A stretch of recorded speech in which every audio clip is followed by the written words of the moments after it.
Democracy is fully threatened. Every facet of democracy is under challenge. You must have seen the governor is here.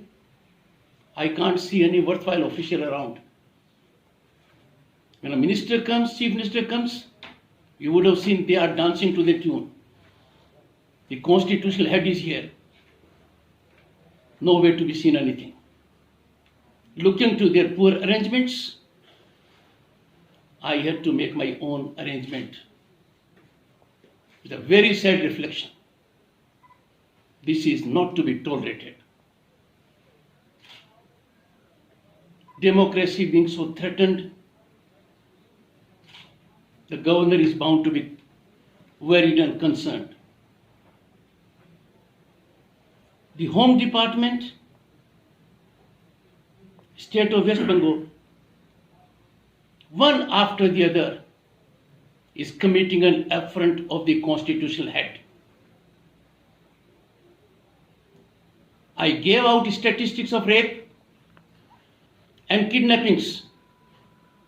They were based on reports of division commissioners, duly signed. Of all the district magistrates, duly signed. And the Home Department of the state says, Raj Bhavan dissemination of statistics on rape and kidnappings is baseless, not based on official data, ill-founded, misguiding, incongruous with authentic facts. क्या मजाक कर रहे हैं? Division commissioners की sign reports को, मुख्यमंत्री को चिट्ठी लिखी, एसीएस होम को मैसेज किया, कुछ नहीं किया उन्होंने. We are landing in lawlessness, anarchy, और प्रांत में जो खेल हो रहा है घिनौना, वो प्रजातंत्र के लिए बहुत बड़ी चुनौती है. मुझे कहने में कोई संकोच नहीं है कि सरकार पुलिस क्रचेज पर चल रही है. आगाह करने के बाद भी पुलिस अधिकारी जो कृत्य कर रहे हैं, जो पॉलिटिकल वर्क कर रहे हैं, जो पॉलिटिकल वर्कर से भी ज्यादा पॉलिटिकल वर्क कर रहे हैं, बहुत बड़ी कीमत उसकी अदा करनी पड़ेगी. मैंने काफी समय से प्रश्न किया, ज्ञानवंत आईपीएस के खिलाफ इंक्वायरी क्यों नहीं हुई. यह प्रश्न आपके राज्यपाल ने 1 साल पहले किया. 4 बार उनको रिमाइंडर भेजे गए हैं. मुख्यमंत्री तक को आगाह किया गया है. चीफ सेक्रेटरी का जवाब नहीं, एसीएस होम का जवाब नहीं, मुख्यमंत्री का कोई जवाब नहीं. और आज क्या कहते हैं, repeated attempt being made from certain quarters. What does home department mean? Governor is not certain quarter. Governor is constitutional head. Such an affront to constitutional head. They have no belief in rule of law. They have no belief in constitution. Already I had alerted SCS Home to behave, to believe in decorum, not to lower down his position. And then this tweet. And then there is no inquiry pending. The question is not inquiry pending. The governor has asked in writing more than a year back, in pursuance to the Supreme Court directive, what has happened to the inquiry which was to be initiated, what step has been taken, and there is more issue on that. Why there is no response to the communication of the governor from the chief minister? I am here to defend Indian Constitution,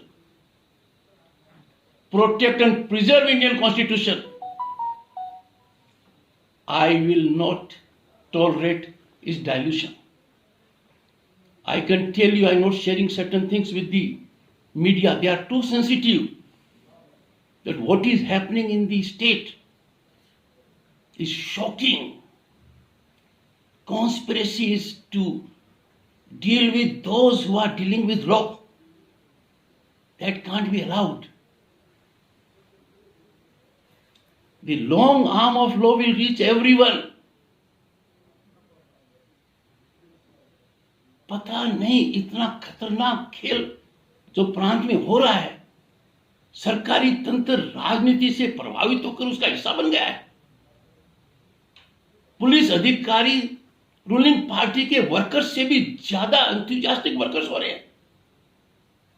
ये कानून से खिलवाड़, I can assure you, बहुत महंगा पड़ेगा। कुछ लोगों की मदद ले रहे हैं जो पहले पद पर थे, अब पद पर नहीं है। मैंने प्रश्न किया है, क्या डीजीपी पुलिस का बॉस है या उसका बॉस कौन है? क्या चीफ सेक्रेटरी एग्जीक्यूटिव हेड है ब्यूरोक्रेसी का या उसके ऊपर कोई बॉस है? राज्यपाल बार बार पूछता है स्टेट सिक्योरिटी एडवाइजर का ऑब्लिगेशंस क्या है, कोई नहीं बता पा रहा है। 2018 मिनट से वो पद पर है। क्या कार्यकलाप कर रहे हैं, क्या ऑब्लिगेशंस हैं? रीना मित्रा फरवरी 2019 से है। What are her terms and conditions? No one is telling the governor to play fire with democracy, not to deal with the constitutional head as per constitution, are all indicative that there is no belief in the Indian constitution. And that is something which I cannot tolerate. I cannot countenance. Police अधिकारियों की इतनी मर्जी हो जाए कि कानून को तिलांजलि देकर, कानून को इग्नोर कर राजनीतिक इशारे पर कठपुतली बन जाएं, चाहे जिसकी सिक्योरिटी विड्रॉ कर लें, टेलीफोन के आधार पर सिक्योरिटी विड्रॉ कर लें। क्या सिक्योरिटी कोई पॉलिटिकल बेट है? क्या सिक्योरिटी क्विड प्रो क्वो है? सिक्योरिटी बहुत रैशनल कंसीडरेशन में दी जाती है, की जा सकती है, उसके मापदंड होते हैं, उसका राजनीतिक मापदंड नहीं हो सकता। सरकारी तंत्र का पूरा राजनीतिकरण हो गया है और राजनीति का पूरी तरह से अपराधीकरण हो गया। पुलिस प्रशासन पूरी तरह से पॉलिटिकल पार्टी की विंग बन गया है। राज्यपाल के लिए चिंता का विषय है। आज मैं राज्य के प्रशासन और पुलिस को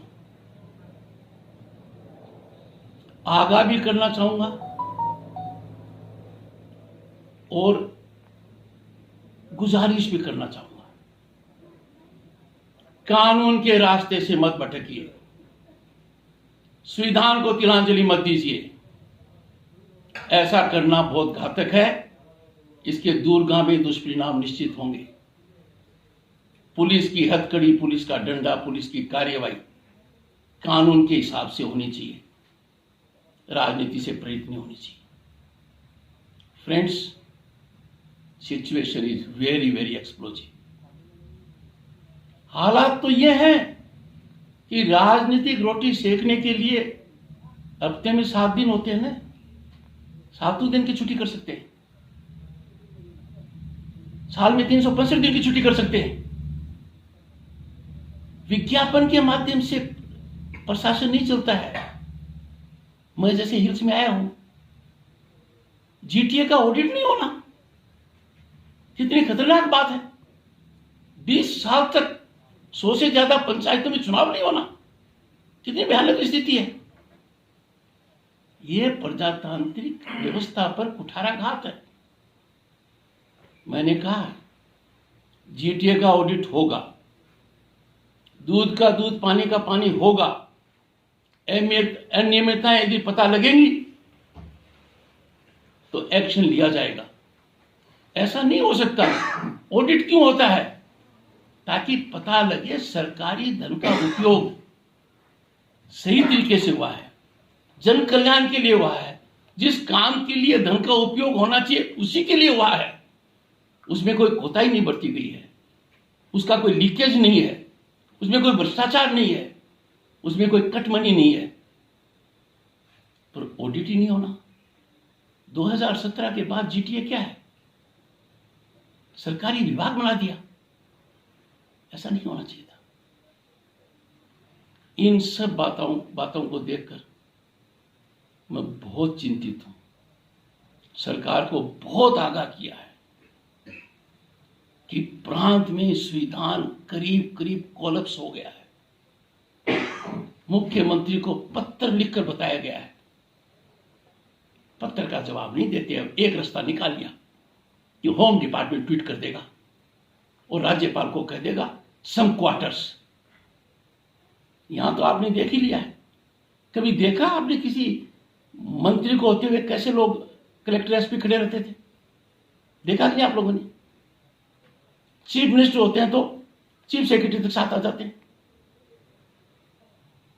this can't be tolerated. These district officials have miserably failed to organize visit of the governor in a befitting manner. मेरा मन था कि मैं टेलो पार्क के अंदर जाऊं, पहले कह दिया सब ठीक है, फिर क्या सब रिपेयर हो रहा है। क्या मजाक हो रहा है? At any cost, whatever it may take, there can be no dilution of democracy. At any cost, I am committed that governance in the state shall be only in accordance with Constitution, in accordance with rule of law. और पिछले कुछ दिनों में police प्रशासन की जो गतिविधियां हैं वो सबको शर्मसार करने वाली है। I don't want to share the details, but I can hold out an assurance to you, जो भी लीग से अलग हटेगा, कानून से दूर जाएगा, संविधान को नहीं मानेगा, दुष्परिणाम निश्चित रूप से भुगतने पड़ेंगे। पहले तो मैं बता दूं कि राजभवन दार्जिलिंग मेरा कार्यालय है।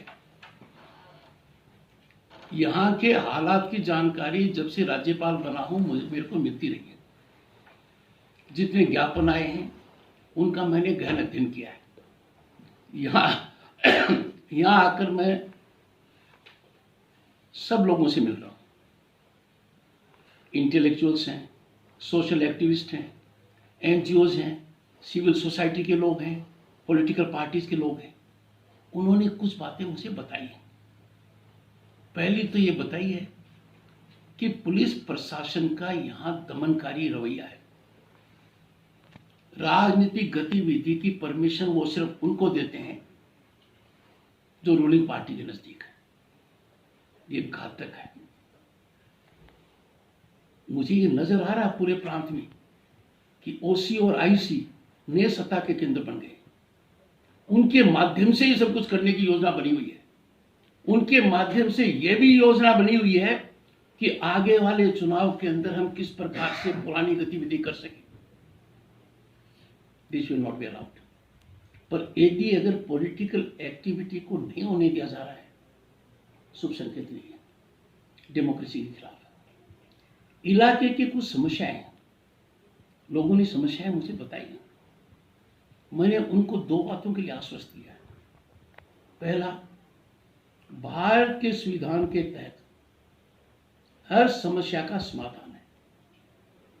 मैं उदाहरण देता हूं, अनुच्छेद 370, डॉक्टर BR अम्बेडकर ने इसको ड्राफ्ट करने से मना कर दिया।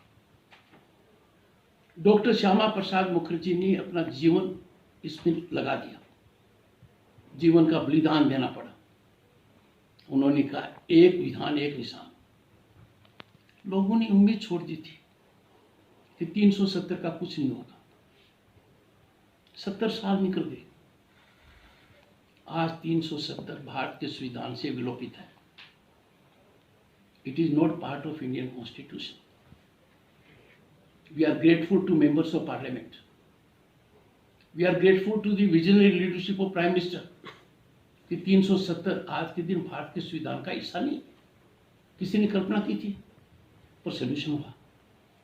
राम मंदिर का मुद्दा लीजिए, लंबी समस्या थी, लोग इंतजार कर रहे थे, कोर्ट से होगा, कानून से होगा, ऑर्डिनेंस से होगा। मुस्लिम बहनों के लिए कितना बड़ा अमानवीय था, मानव अधिकारों का कितना घोर उल्लंघन था।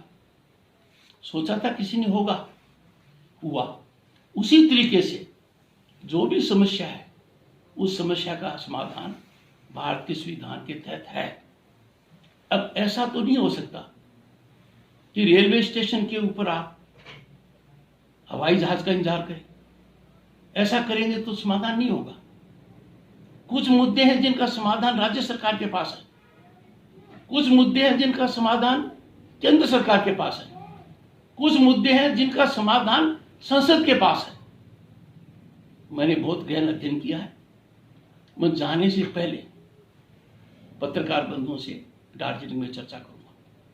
अभी मेरी कई मीटिंग्स लाइन अप है, पर मैं इतना आपको कह सकता हूं, this is a great area, enormous potential है।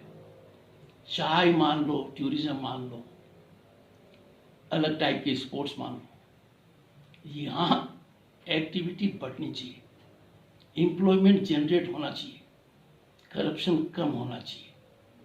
जब मैं सड़कों की हालत देखता हूं, देश में कहीं चले जाओ, प्रधानमंत्री सड़क योजना की सड़कें कमाल की हैं, यहां आपको वो झटके देती हैं। जरूर कहीं न कहीं कुछ गड़बड़ है, उन सब का ध्यान दिया जाएगा। तो दार्जिलिंग की वो जो समस्या कितनी ही क्लिष्ट हो, चाहे अनुच्छेद 370 जैसी हो, उसका समाधान भी भारतीय संविधान के तहत है। तो कोई ऐसी समस्या नहीं है जिसका समाधान भारत के संविधान के तहत नहीं है। उसमें राज्यपाल की क्या भूमिका हो सकती है? उस हवन में यदि अगर मुझे कुछ आहुति देनी पड़ेगी दूंगा, पर मैं लोगों से गुजारिश करूंगा, प्रजातांत्रिक व्यवस्था बड़ी मुश्किल से मिली है। लाखों लोगों ने सैक्रिफाइस किए, खून पसीना दिया, जीवन का बलिदान दिया, उसमें गिरावट नहीं होनी चाहिए। निष्पक्षता से, निर्भीक तरीके से, बिना किसी डर के, बिना प्रभावित हुए, अपने विवेक से अपने मत का उपयोग करेंगे तो ही प्रजातांत्रिक व्यवस्था फूलेगी फूलेगी।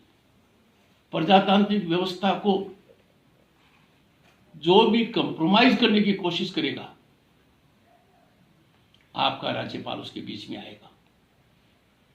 आई will unsure, I will do everything under the sun to make it possible कि चुनाव फ्री और फेयर हो।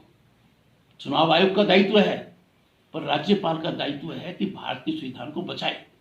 यदि चुनाव निश्चित रूप से नहीं होंगे, ढंग से नहीं होंगे, ट्रांसपेरेंटली नहीं होंगे, फेयरली नहीं होंगे, फ्रीली नहीं होंगे, उसमें पुलिस की दखलंदाजी होगी, उसमें पुलिस सरकार की मदद नहीं करेगी, रूलिंग पार्टी के पॉलिटिकल वर्क की तरह करेगी, तो फिर हम प्रजातांत्रिक व्यवस्था के ऊपर कालिख लगा देंगे। ये हमारे लिए अच्छा शुभ संकेत नहीं है। ऐसा नहीं होना चाहिए। मेरा प्रयास रहेगा ऐसा न हो। सर आपके जो यहां पर हुआ उसको सही मानते हैं? क्या जिलाधीश को नहीं होना चाहिए था?